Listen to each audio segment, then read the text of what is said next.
고린도전서 13장 1절부터 3절 본문을 통해 사랑의 치유라는 제목으로 하나님의 말씀을 증거하겠습니다. 그 부제목이 뭡니까? 한번 같이 읽어보겠습니다. 잠깐이 아닌 영원, 또는 잠시가 아닌 영원이라는 겁니다. 근데 사실은 인생은 더덥고 허무합니다. 여러분 그렇지 않으세요?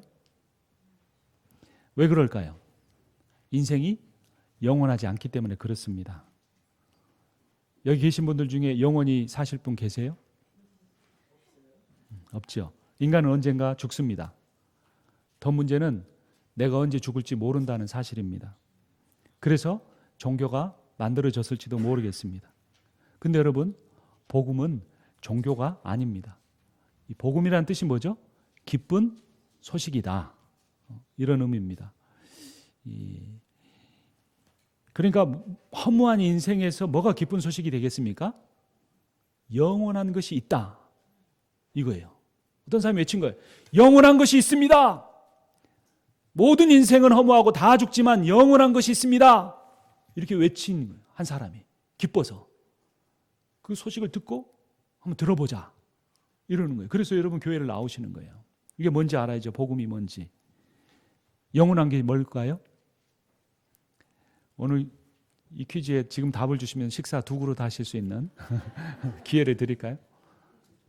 따라서 합니다. 영원한 것은 사랑이다. 사랑, 이 세상의 모든 것은 다 지나갑니다. 없어져요. 하지만 사랑만큼은 영원하다. 이게 고린도전서 13장에서 사도 바울이 고린도 교회 교인들에게 주는 교훈이고 복음입니다. 내가 죽는다는 것은 아쉽고 또 허무하잖아요. 근데 희망이 있는 게 뭐냐면 이 땅에 누구를 남겨놓고 가요? 누구를 남겨놓고 갑니까? 여러분들이 이 세상에 자식들을 남겨놓고 가잖아요. 자식은 내 또 다른 분신인데 그 자녀가 더 아름답게 살 수 있는 세상을 만들다가 떠나는 거. 그 자녀가 내가 믿는 예수 믿고 계속 살아가는 것이 우리에게 소망이죠. 희망이죠. 이것이 영원하지 않는 인생 때문에 생긴 허무함의 문제가 해소되는 지점입니다. 그게 자녀에 대한 뭐 때문에 그런 거죠? 사랑 때문에. 자녀를 사랑하기 때문에. 나처럼 사랑하기 때문에 그 사랑이 이어져 간다. 그래서 허무한 인생이 더럽게 안 느껴질 수가 있다는 겁니다. 인간은 죽어도 사랑은 영원하다. 이것이 복음입니다. 고린도전서 마지막에 보면 사랑과 함께 나머지 2가지를 뭘 말합니까? 믿음, 소망, 사랑. 이것들은 다 영원한데 그 중에 제일은 뭐다? 사랑이다. 왜냐하면 믿음이 뭔지 아세요, 여러분? 믿음은 하나님의 사랑을 신뢰하는 것이 믿음이에요. 하나님이 나를 끝까지 사랑하신다. 이게 믿음이에요. 소망은 뭡니까? 하나님의 사랑이 지금은 완벽하게 내게 와닿지는 않아요. 다 누릴 수는 없어요. 근데 그때가 되면 주님이 이 땅에 오시는 날이 되면 그 하나님의 완벽한 사랑, 온전한 사랑, 영원한 사랑을 누릴 수 있다는 것이 소망이에요. 그게 우리의 비전이에요. 믿는 이들의 그리스도인의 꿈이에요. 그러니까 믿음도 사랑이요, 소망도 사랑이요, 사랑도 사랑이다. 그래서 그 중에 제일이 사랑이다라고 말씀하는 겁니다. 그런데 이 세상에 사랑이 있습니까? 여러분 혹시 어렸을 때 무지개가 떠 있는 걸 보고 야, 무지개가 저 다음 동네쯤 있는 것 같은데 한번 가보자 그러고 한번 쫓아가 보신 분. 그런 분들은 아주 그 어렸을 때부터 희망이 있는 분이에요. 창조적인 분들이에요. 근데 가면 무지개가 보입니까? 무지개 밑에 가서 이렇게 올려다볼 수는 없어요. 사랑도 그런 것 같아요. 사랑 유행가 가사에 아마 90%는 사랑에 관한 것 같아요. 근데 사랑이 없어요. 그래서 실망하는 거예요. 그런데 성경에서는 누가 사랑이다? 따라서 합니다. 하나님이 사랑이시다. 사랑만 영원한데 하나님이 사랑이시기 때문에 누구만 영원한 거예요? 하나님만 영원하신 거예요. 그래서 영원하신 하나님의 사랑을 믿고 사는 사람은 허무한 인생을 사는 것이 아니라 의미 있는 인생을 살게 됩니다. 그런데 사람들은 사랑을 줬지 않아요. 착각하면서 돈 최고, 그 다음에 권력, 인간관계에서 자기가 힘 가지려고 하는 거, 권력, 그다음에 명예, 타이틀 갖는 거, 뭐 이런 것들을 그중에 적어도 하나는 가져야 된다. 이런 목표를 가지고 살아요. 그리고 그것을 얻기 위해서 얼마나 많은 노력을 하는지 몰라요. 믿는 사람도 하나님 이야기도 하고 뭐 기도도 이야기하고 말씀도 이야기하고 선교도 이야기하지만 사실의 본질 속에 감춰진 마음 속에는 이런 것들을 추구하고 있는 경향이 있다는 겁니다. 이런 것들을 추구하는 사람들일수록 그들 안에 진정한 사랑이 없어요. 그리고 미움과 다툼이 만들어집니다. 고린도 교회 교인들이 딱 그랬던 거예요. 그런데 이 돈이나 권력이나 명예는 모두에게 주어집니까? 공평하게? 정치인들이 그렇게 말하는 거 다 거짓말입니다. 결국 이 세상의 구조 속에는 소수만이 부를 누릴 수 있고 소수만이 권력을 가질 수 있고 소수만이 명예를 누리게끔 이 세상이 그렇게 갖춰져 있어요.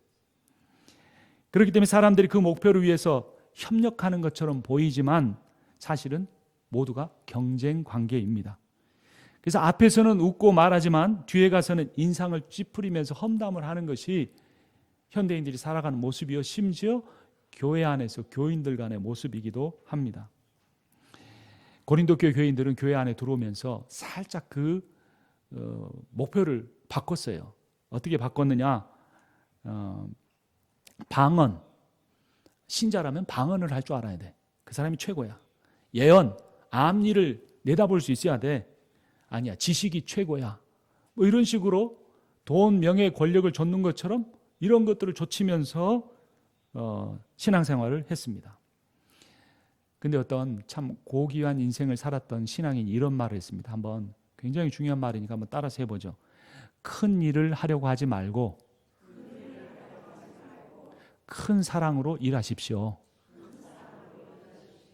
공감이 되십니까? 여러분, 사람들이 큰 일 하려고 하죠. 큰 사랑으로 하려고 하지 않습니다. 그런데 결국은 큰 일처럼 보여도 사랑이 없으면 그것은 큰 일이 아닙니다. 그러나 작은 일처럼 보여도 사랑으로 행하면 그것은 위대한 역사가 만들어집니다.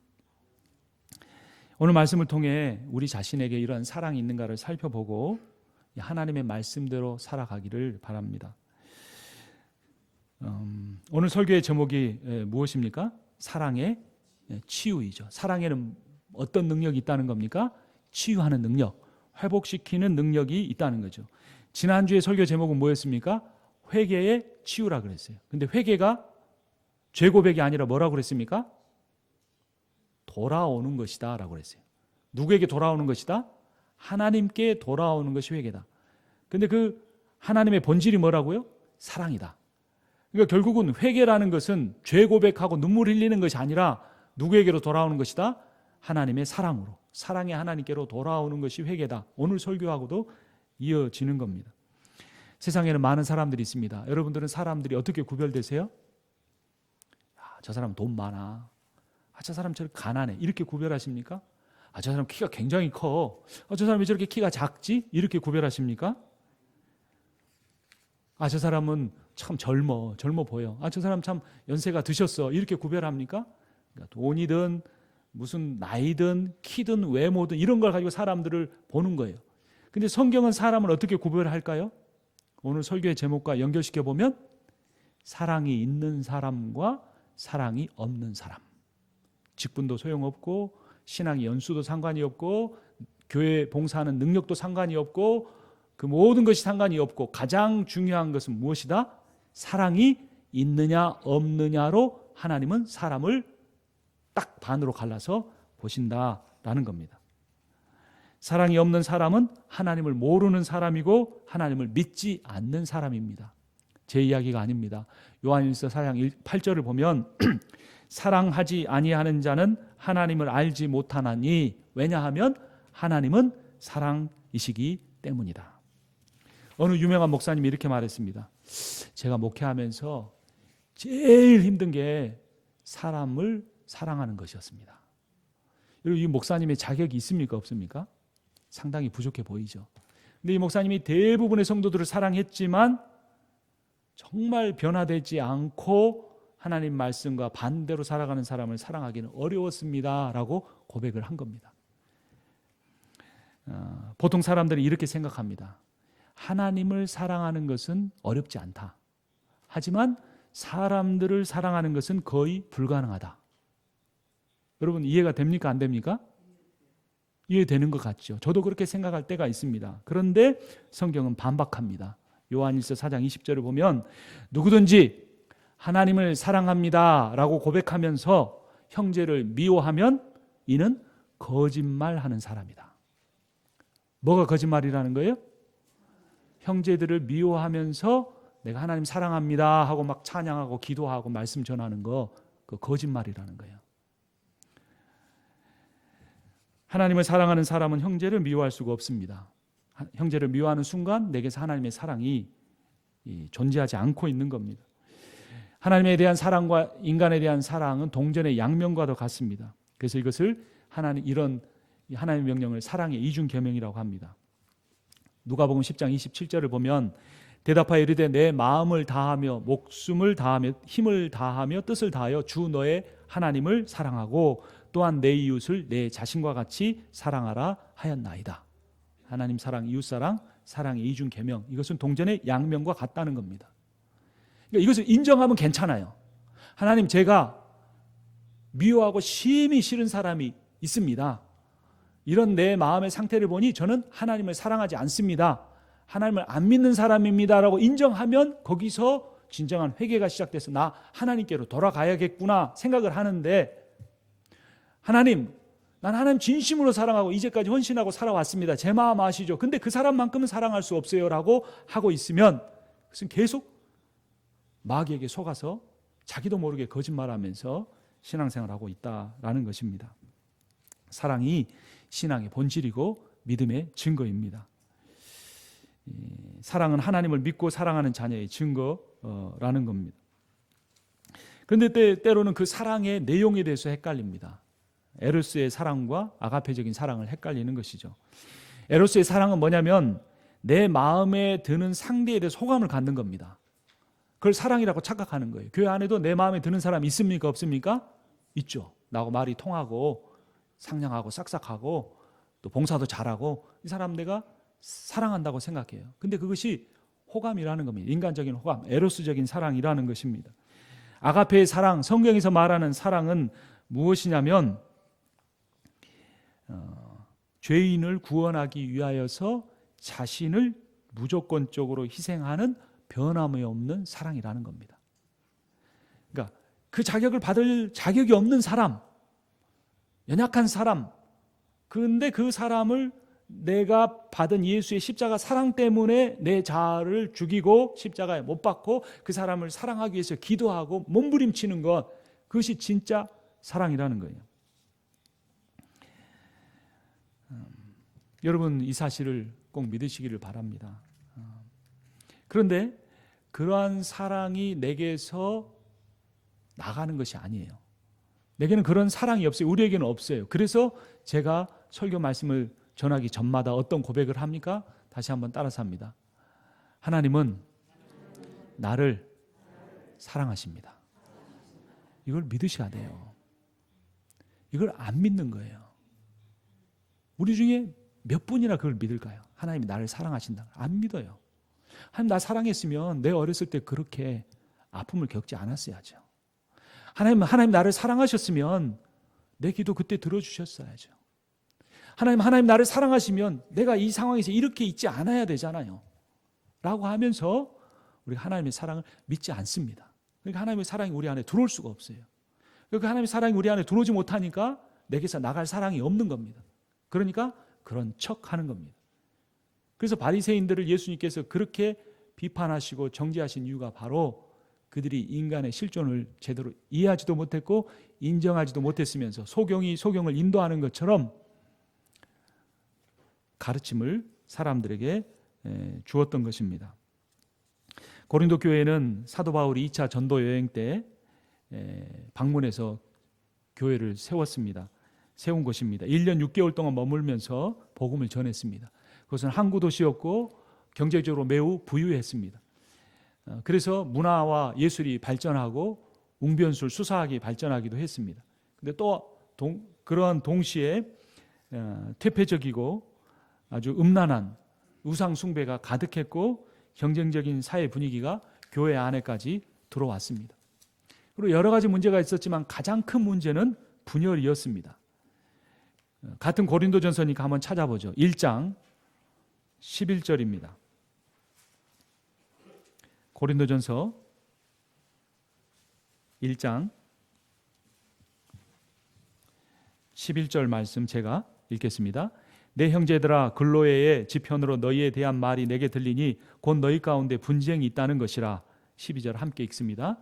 내가 이것을 말하거니와 너희가 각각 이르되 나는 바울에게, 나는 아볼로에게, 나는 게바에게, 나는 그리스도에게 속한 자라 한다는 것이니.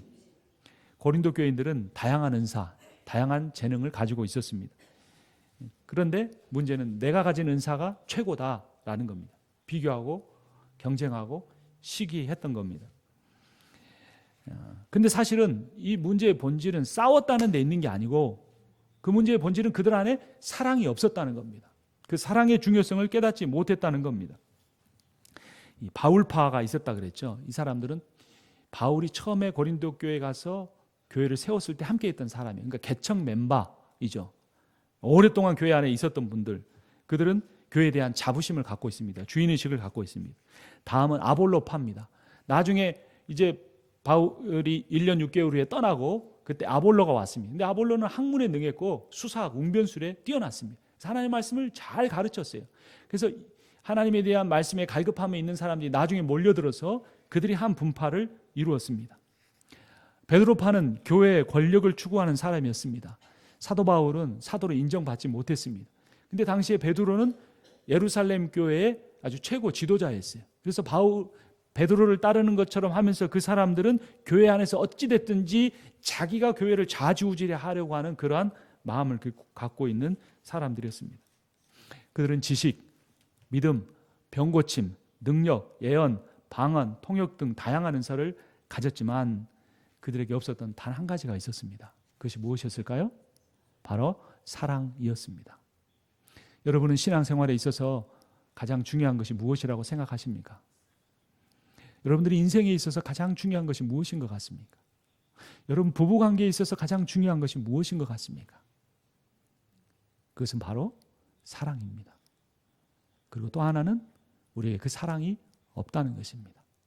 하나님께 돌아가지 않으면, 하나님과 동행하지 않으면, 그분의 말씀을 사모하고 늘 내 자아를 내려놓는 기도를 하지 않으면 우리에게는 사랑은 단 하루도 우리 안에 머물지가 않는 것입니다. 구체적인 예를 들고 있습니다. 1절 고린도전서 13장 오늘 본문으로 옵니다. 13장 1절 말씀 함께 읽겠습니다. 내가 사람의 방언과 천사의 말을 할지라도 사랑이 없으면 소리나는 구리와 울리는 꽹과리가 되고. 방언, 기도할 때 하는 겁니다. 아주 탁월하게 끊이지 않게 이 기도 소리가 나는 겁니다. 천사의 말은 당시에 웅변, 제가 어렸을 때 웅변 학원이 유행했어요. 그래서 마지막에는 항상 어떻게 끝난 줄 아십니까? 이 연사 크게 외칩니다. 이렇게 손을 들면 이제 그 대목이 박수칠 대목인 줄 아는 거예요. 근데 고린도 지역에 그런 수사학 웅변술이 아주 유행했어요. 그래서 어떤 사람은 정말 설교를 하는데 천사가 말하는 것 같아요. 여러분 그런 설교자한테 설교 듣고 싶으시죠? 천사가 말하는 것 같은. 그런데 그런 탁월한 기도와 탁월한 설교의 말 가운데에도 사랑이 없으면 무엇과 같다? 소리나는 구리. 한번 시간이 남으시면 집에 가서 한번 그 구리 한번 두드려 보십시오. 무슨 소리가 나는지, 얼마나 듣기 싫은지. 울리는 꽹과리 같다는 것입니다. 뭐가 없으면? 사랑이 없으면. 근데 이 이야기를 바꾸어서 생각하면 참 심각합니다. 그러니까 사랑이 없이도, 그러니까 하나님이 사랑이시라면 하나님이 없이도 천사 같은 말에 설교를 할 수가 있고, 그 사람 안에 하나님이 전혀 없고 복음이 뭔지도 모르고 구원도 못 받았어도 방언으로 기도할 수 있다는 거예요. 이게 너무나 두렵고 떨리는 말씀이에요. 어떤 사람은 말을 예쁘게 하는 것처럼 보이는데 그 안에 가시가 있어 사람들한테 상처를 줍니다. 어떤 사람 말을 참 어눌하게 하는데 그 말로 다른 사람의 다친 마음을 위로해 줍니다. 한 칼럼의 내용입니다. 좋은 말을 많이 하지만 삶이 형편없는 사람보다 말이 없어도 바르게 사는 사람이 인정받아야 하는데 세상은 그렇지 않다. 말만 잘하면 승승장구하기도 하다. 결정적 순간에 넘어질 수 있어도 세상은 대체로 그런 사람들이 박수를 받는다. 차라리 말도 거칠고 삶도 거친 사람이 진실성 면에서는 더 나은 사람일 수도 있다. 핵심적 거취 표현이 없이 점잖은 말로 자신을 포장하고 감추는 사람이야말로 교활한 사람이며 위선적인 인물이다. 제가 이 칼럼에 100% 동의하지 않지만 참 공감이 가는 부분이 많습니다. 여러분 5절 하반절을 보면 사랑은 뭐 내지 않는다고 말합니까? 화를 내지 않는다. 원한을 품지 않는다라고 말합니다. 누군가를 미워하는 마음을 품은 사람의 미소와 목소리는 아름다울 수가 없습니다. 언젠가는 폭발할 수밖에 없는 휴화상과 같습니다.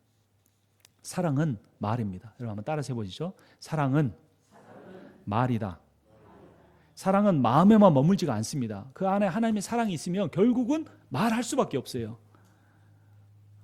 그러면 한번 제가 확인해 볼까요? 여러분 이번 주 한 주간을 지내면서 배우자한테 사랑한다고 몇 번이나 말해 보셨어요? 에이, 다 알지.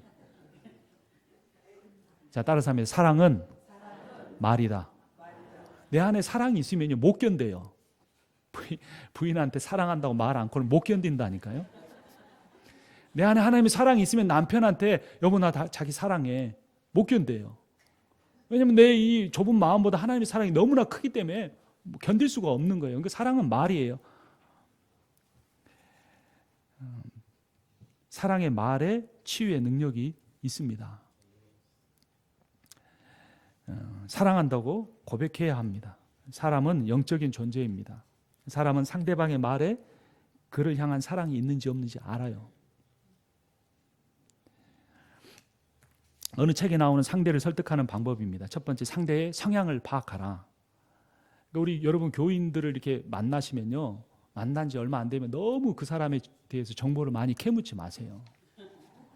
그냥 조용히 지켜보시고 그냥 일상적인 대화하다가 나중에 가까이 되면은 또 물어볼 수도 있는데 처음에 오면은 호구조사 다 하고 뭐 가족관계 다 물어보고 막 그러면은 나는 한 사람이면 그 사람은 온 교인들한테 다 그거 질문을 겪는 거잖아요. 그런데 이게 관심과 사랑을 표현하는 것이 중요하다는 거예요. 두 번째는 공감을 끌어내라라는 겁니다. 설득하는 것은 상대를 굴복시키는 게 아니라는 겁니다. 상대의 마음을 이끌어내는 겁니다. 이기려고 하면 더 덤벼드는 거예요. 그러니까 상대가 내 그 취지를 머리로는 이해 못해도 마음으로는 받아들일 수 있게 하는 게 중요하다는 거예요. 그러니까 말의 태도나 그 내 말 속에 사랑이 묻어나느냐가 매우 중요하다는 것이죠.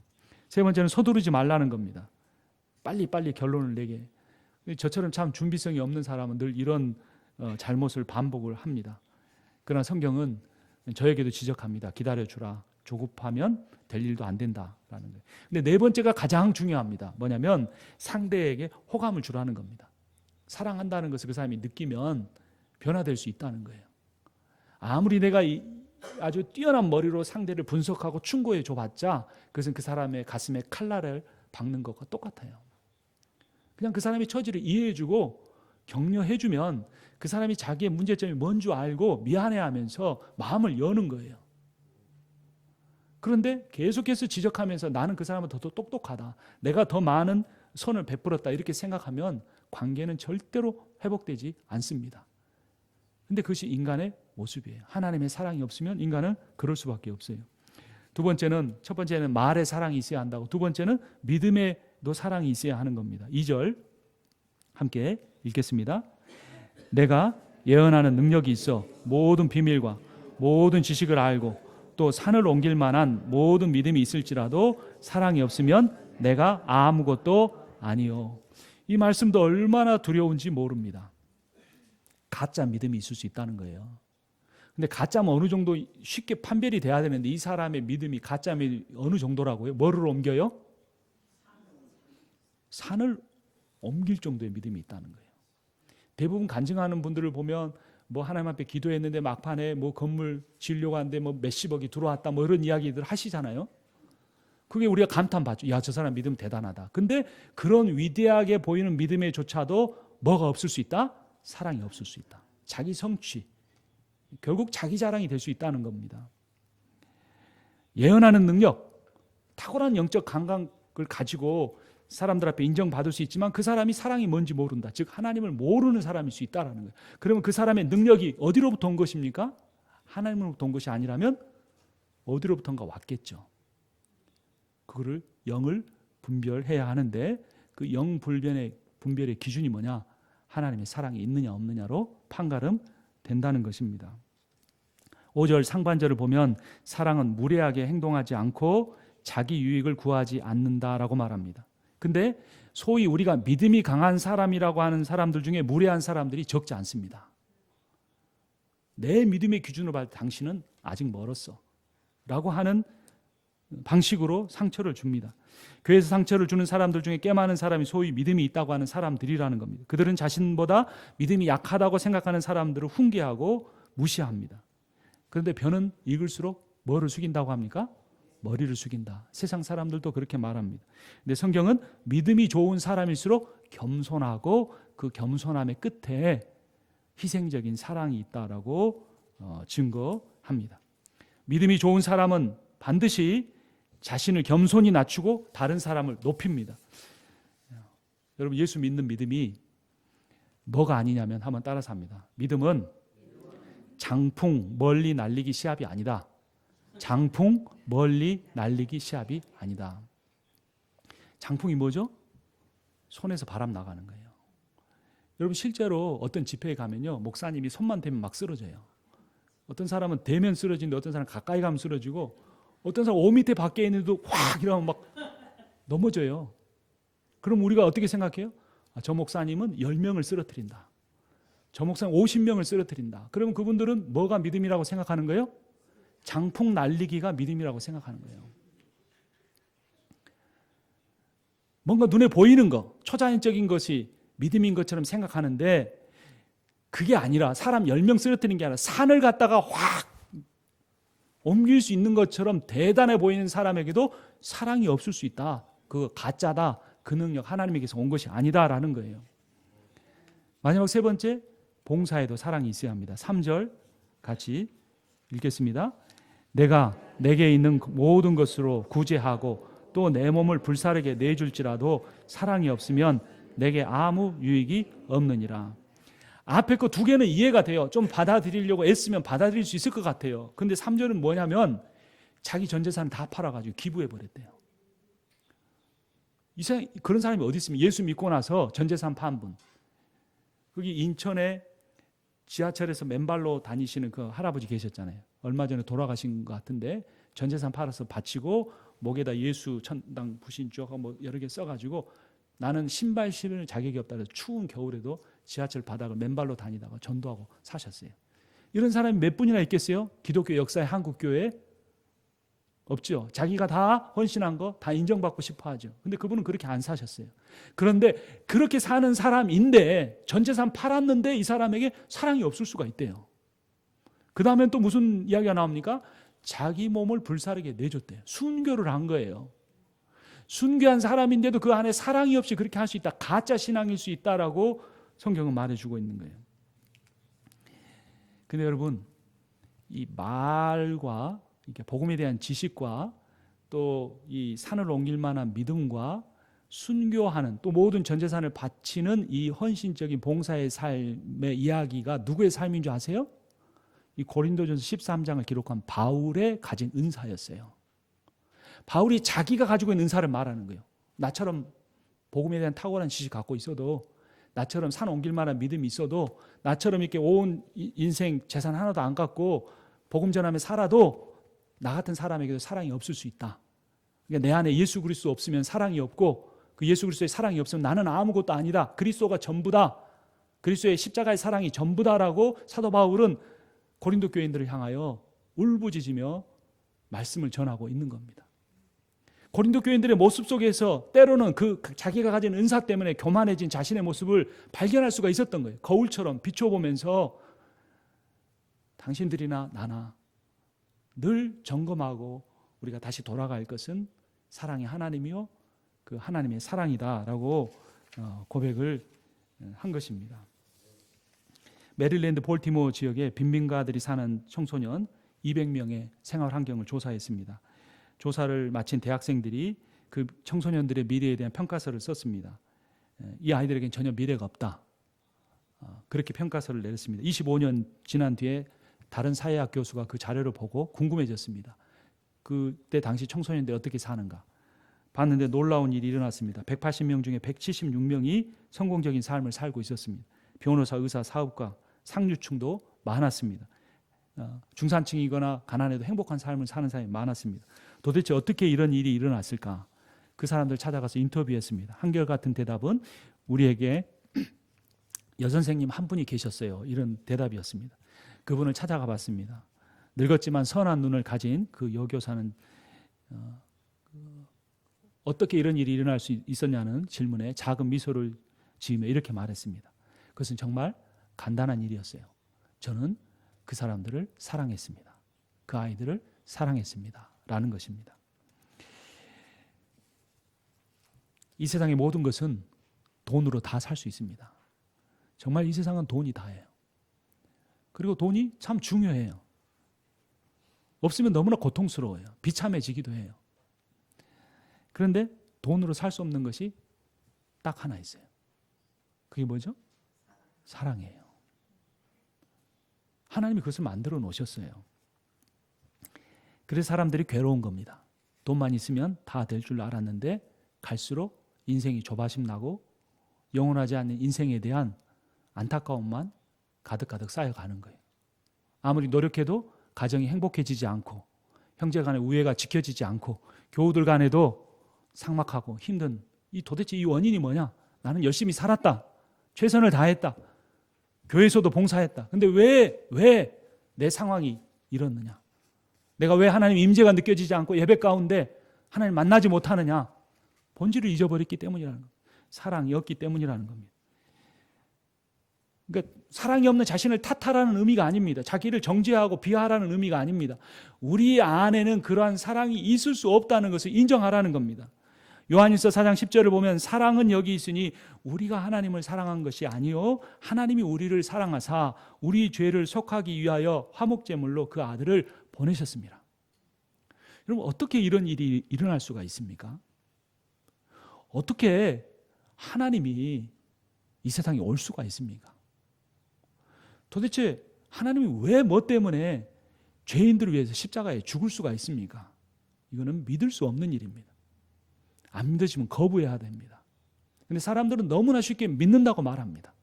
그러면서 자신들 안에 그 사랑이 없고 그것을 못 누리는 삶에 대해서 안타까워하며 살아가고 있습니다. 사랑하려고 노력하지 마십시오. 안 됩니다. 노력할수록 갈등만 더 생깁니다. 인간의 힘으로 부패한 옛 자아를 가지고 있는 내 자신으로서는 사랑할 수 없다는 사실을 먼저 인정하십시오.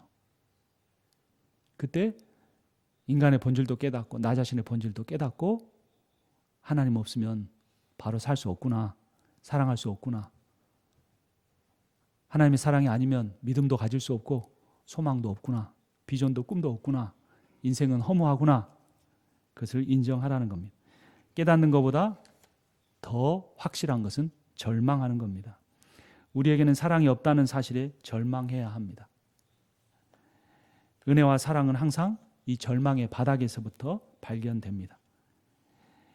사랑의 반대는 미움이 아니고 죄입니다. 죄가 있기 때문에 사랑이 들어올 자리가 없습니다. 죄의 헬라어의 의미가 뭐냐면 관역에서 빗나가다라는 의미입니다. 목표인 하나님으로부터 벗어났기 때문에 하나님을 떠난 사람은 사랑으로부터 떠났다는 것입니다.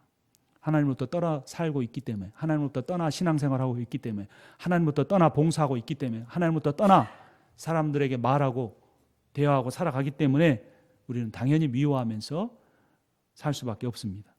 회개해야 합니다.